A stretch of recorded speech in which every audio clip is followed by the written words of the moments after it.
Good morning plus one class. Last video में हम exchange of gases के बारे में डिस्कस कर रहे थे। As you know, exchange of gases है जो वो डिफ्यूज़न की प्रोसेस के थ्रू हो सकता है।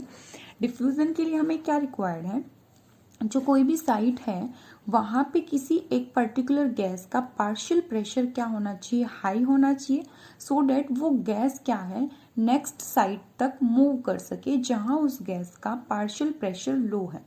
जैसे हमने देखा कि जो एल्वुलाई है वहाँ पे पार्शियल प्रेशर ऑफ ऑक्सीजन ज़्यादा है, सो वहाँ से एल्वुलाई से वो गैस ऑक्सीजन गैस कहाँ पे ट्रांसपोर्ट कर दी जाती है, ब्लड वेसल्स तक ट्रांसपोर्ट कर दी जाती है। ब्लड वेसल्स में फिर partial pressure of oxygen increase हुआ, सो वहाँ से ऑक्सीजन गैस टिश्यूज तक ट्रांसपोर्ट कर दी गई, क्योंकि टिश्यूज में क्या है, ऑक्सीजन का पार्शियल प्रेशर लो था और CO2 का पार्शियल प्रेशर हाई था। फिर CO2 का पार्शियल प्रेशर टिश्यूज पे हाई था, सो वहां से CO2 ब्लड में ट्रांसपोर्ट कर दी गई जहां पे उसका पार्शियल प्रेशर लो था। तो इस तरह से डिफ्यूजन की हेल्प से गैसेस का क्या होगा, एक्सचेंज होगा डिफरेंट साइड्स पे। नेक्स्ट जो टॉपिक आज हम डिस्कस कर रहे हैं वो है गैसियस एक्सचेंज सरफेस, और you can say diffusion membrane. ये जो डिफ्यूजन की प्रोसेस हो रही है जहाँ पे कोई भी गैस अपने हाई पार्शियल प्रेशर से लोअर पार्शियल प्रेशर के टूवर्ड्स मूव कर रही है, सो वो गैस एक मेम्ब्रेन को क्रॉस कर रही होगी। ठीक है, जैसे हम प्लाज्मा मेम्ब्रेन की बात करते थे, किसी भी सेल के सराउंडिंग में एक मेम्ब्रेन प्रेजेंट है, प्लाज्मा मेम्ब्रेन। सो कोई भी गैस मूव करेगी तो उसको वो प्लाज्मा मेम्ब्रेन को क्रॉस करना पड़ेगा। यहाँ पे हम उसी टाइप के मेम्ब्रेन की बात करेंगे। सो डिफ्यूजन मेम्ब्रेन और you can say gaseous exchange surface, ये मेम्ब्रेन 3 लेयर से मिलके बनेगा। ठीक है, और ये जो मेम्ब्रेन है ये किस किस के बीच में प्रेजेंट है, जो हमारी लंग्स में एल्वुलाई प्रेजेंट थी उसके बीच में, और जो हमारी ब्लड वेसल्स है वहां पे। ठीक है, एल्वुलाई से ऑक्सीजन को ब्लड के पास भेजना है, और ब्लड में जो CO2 है, मतलब डीऑक्सीजनेटेड ब्लड में जो CO2 है वो प्योरीफाई होने के लिए कहाँ भेजी जाती है, लंग्स में ही भेजी जाएगी। सो CO2 ब्लड की एल्वुलाई के पास भेजी जाएगी, और एल्वुलाई की ऑक्सीजन है जो वो ब्लड के पास भेजी जाएगी। जब भी ये गैसेस एक्सचेंज हो रही है तो वो बीच में एक मेम्ब्रेन को क्रॉस कर रही है। सो ये मेम्ब्रेन किस किस के बीच में बनेगा, ब्लड वेसल और एल्वुलाई के बीच में। ये एक मेम्ब्रेन 3 लेयर से मिलके बनता है। सबसे फर्स्ट जो लेयर है वो है एल्वुलर वॉल। ठीक है, एल्वुलाई है जो हमारी, उसके सराउंडिंग में एक लेयर बनी हुई है सेल्स की। ठीक है, उस वॉल को, उस लेयर को हम क्या बोलते हैं, एल्वुलर वॉल, जो किससे मिलके बनी हुई है, थिन स्क्वैमस सेल से। स्क्वैमस एक टिश्यू है तो उसकी जो सेल्स होती है उनको हम क्या बोल देंगे, स्क्वैमस सेल्स। तो पतली पतली सेल्स हैं, उनकी एक लेयर बनी होती है, स्क्वैमस सेल्स जिनको बोलेंगे। और ये जो लेयर है ये 1 सेल्ड थिक होगी, मतलब कि एक एक सेल जुड़ जुड़ के एक सिंगल लेयर की फॉर्मेशन करेगी। देखिए,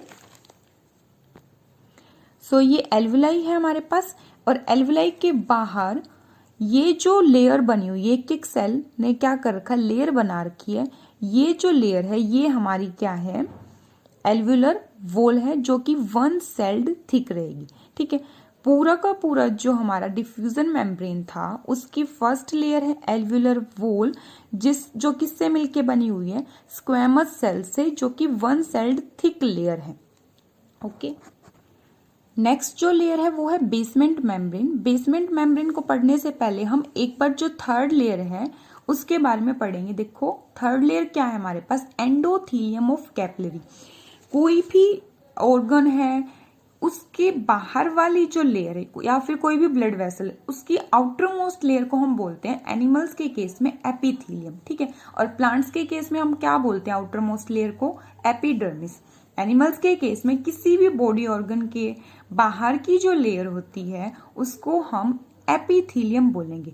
बट जो हमारी ब्लड वेसल्स होती है, जैसे आर्टरीज, वेन्स और कैपिलरीज, इनके बाहर कोई लेयर लगी हुई है तो उसको हम एपिथीलियम नहीं बोलेंगे, उसको हम क्या बोल देंगे, एंडोथीलियम। ठीक है, सो जो थर्ड लेयर है डिफ्यूजन मेम्ब्रेन की वो कौन सी लेयर है, एंडोथीलियम ऑफ कैपिलरी। अब कैपिलरी कहाँ से आई, देखो, गैसेस का एक्सचेंज किस किस के बीच में होगा? एल्विलाई और ब्लड वेसल के बीच में होगा।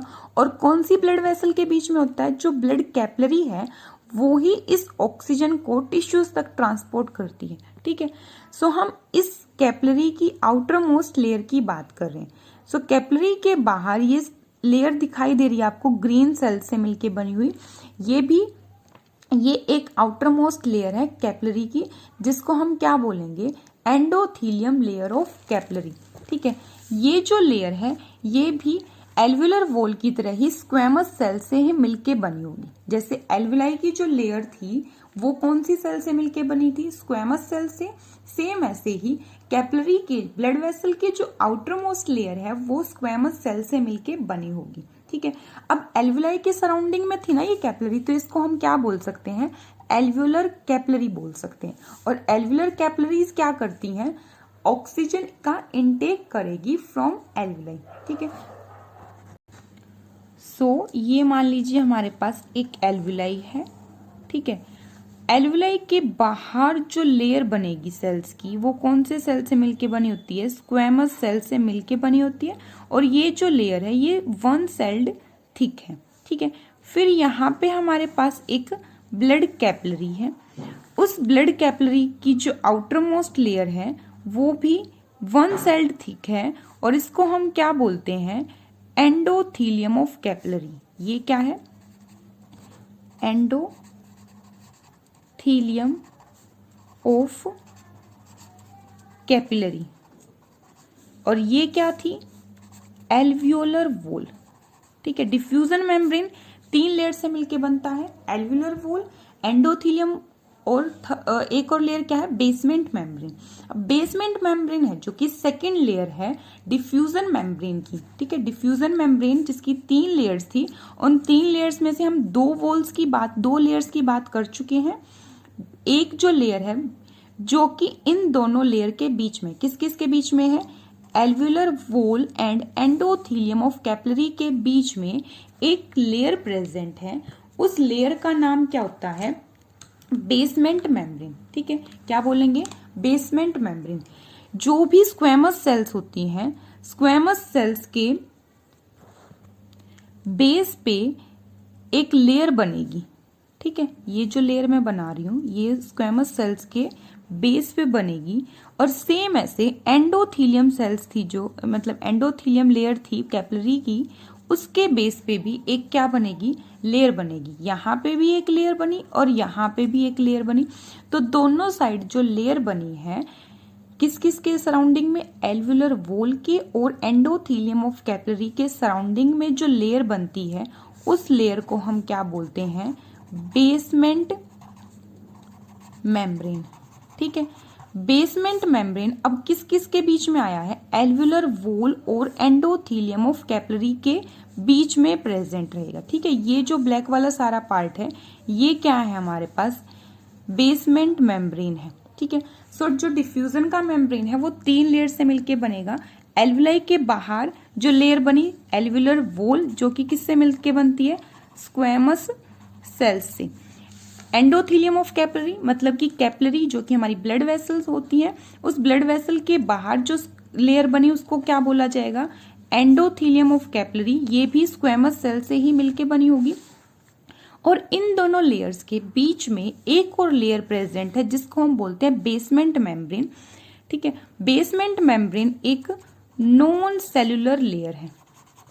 ठीक है, नॉन सेलुलर लेयर का मतलब क्या है? यहाँ पे कोई भी सेल्स प्रेजेंट नहीं है। जैसे एल्वुलाई की जो वॉल थी वो स्क्वैमस सेल से मिलके बनी हुई थी, एंडोथीलियम जो लेयर थी वो भी स्क्वैमस सेल से मिलके बनी हुई थी, बट जो इन दोनों लेयर्स के बीच में बेसमेंट मेम्ब्रेन प्रेजेंट है वो एक नॉन सेलुलर लेयर है जो कि किससे मिलके बनती है? प्रोटीन एंड कार्बोहाइड्रेट से मिलके बनती है। और किसके बेस पे होती है? ये स्क्वैमस सेल्स के बेस पे। जो कैपिलरीज थी उसके बेस पे ये कैपिलरी ऐसे है। ठीक है, तो इसका ये लेयर्स बाहर वाली साइड पे लगी हुई है, तो इसका बेस यहाँ बनेगा, यहाँ नहीं बनाएंगे आप। ठीक है, तो इसके बेस पे ऐसे ही हमारे पास एल्वुलाई थी। ठीक है, यहाँ पे ये सेल ऐसे है तो इसका बेस बाहर वाली साइड बनाएंगे, तो बेस पे ये लेयर बनी, इसीलिए इसको क्या बोल दिया गया? बेसमेंट मेम्ब्रेन, जो कि प्रोटीन और कार्बोहाइड्रेट से मिलके बनी हुई एक नॉन सेलुलर लेयर है। ठीक है, सो ये 3 लेयर्स मिलके हमारा क्या बना रही है, डिफ्यूजन मेम्ब्रेन बना रही है, जिसकी हेल्प से क्या होगा, ट्रांसपोर्ट ऑफ गैसेस हो पाएगा। अब जो ये बेसमेंट, ये जो डिफ्यूजन मेम्ब्रेन है, जितना ज्यादा थिन होगा, पतला होगा, उतना इजी रहेगा किसी भी गैस के लिए इस मेम्ब्रेन को क्रॉस कर पाना। ठीक है, जो डिफ्यूजन मेम्ब्रेन है उसकी टोटल थिकनेस कितनी होती है, लेस देन 1 मिलीमीटर, 1 मिलीमीटर से भी कम होगी। ओके, सो नेक्स्ट जो टॉपिक हम डिस्कस कर रहे हैं वो है ट्रांसपोर्ट ऑफ गैसेस। ये गैसेस कैसे ट्रांसपोर्ट होगी। अब हमें ये तो पता है कि ब्लड की हेल्प से ट्रांसपोर्ट हो रही है। अब ब्लड है जो, उसके 2 पार्ट होते हैं। ठीक है, ब्लड है जो, उसके कितने पार्ट हैं, 2 पार्ट हैं।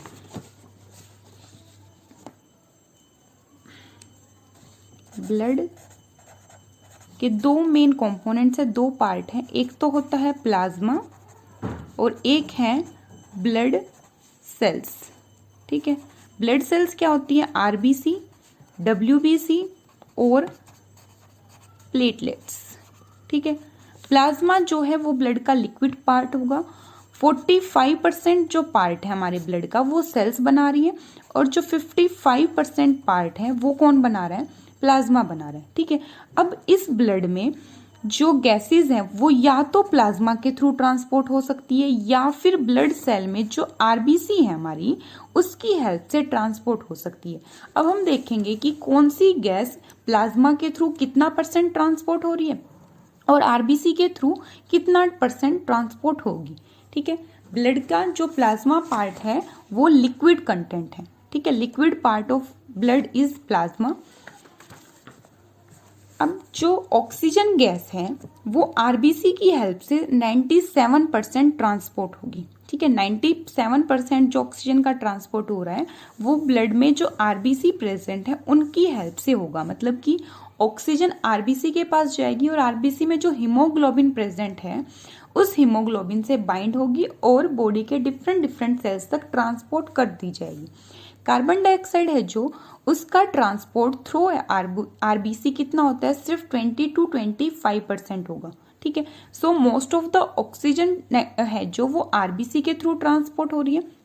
नेक्स्ट सिर्फ 3% ऑक्सीजन बच गई हमारे पास, वो प्लाज्मा की हेल्प से ट्रांसपोर्ट होगी। और कौन सी स्टेट में ट्रांसपोर्ट होगी, डिसॉल्व्ड स्टेट में, क्योंकि प्लाज्मा है जो उसका मोस्ट ऑफ द पार्ट क्या होता है, लिक्विड कंटेंट होता है। ठीक है, प्लाज्मा में 90% वाटर है, बाकी कुछ क्लोटिंग फैक्टर हैं और जो हमारे प्रोटीन्स हैं वो सब प्रेजेंट होंगे, एंटीबॉडीज बनाने वाले जो प्रोटीन्स हैं वो सब प्रेजेंट होते हैं। ठीक है, सो प्लाज्मा के थ्रू जब भी कोई गैस ट्रांसपोर्ट होती है वो डिसॉल्व्ड फॉर्म में ट्रांसपोर्ट हो रही है। सो जो गैस जितनी ज्यादा सोल्यूबल होगी वो उतना ही ज्यादा क्या कर सकती है, ट्रांसपोर्ट हो सकती है प्लाज्मा के थ्रू। ऑक्सीजन इसका मतलब बहुत कम सोल्यूबल है, इसीलिए वो लिक्विड स्टेट में कम ट्रांसपोर्ट हो पा रही है। नेक्स्ट जो CO2 है वो प्लाज्मा में 7% ट्रांसपोर्ट होगी। प्लाज्मा की हेल्प से CO2 का ट्रांसपोर्ट है जो वो कितना है, 7%। CO2 जो गैस है वो बाइकार्बोनेट आयंस की फॉर्म में, बाइकार्बोनेट आयंस ये हैं। ठीक है, सो बाइकार्बोनेट आयंस की फॉर्म में 70% ट्रांसपोर्ट की जाएगी बॉडी की डिफरेंट सेल्स से, कहाँ पे, ब्लड तक। ठीक है, ब्लड तक ट्रांसपोर्ट की जाएगी, ब्लड फिर उसको एलुलाई तक पहुंचाएगा ताकि वो ब्लड क्या हो पाए, ऑक्सीजनेटेड हो पाए। मींस उस ब्लड से CO2 गैस रिमूव हो और उस ब्लड में ऑक्सीजन का एडिशन हो पाए। ठीक है, सो ये टेबल याद रखेंगे आप कि किस गैस का कितने % ट्रांसपोर्ट किसकी हेल्प से होगा। ओके।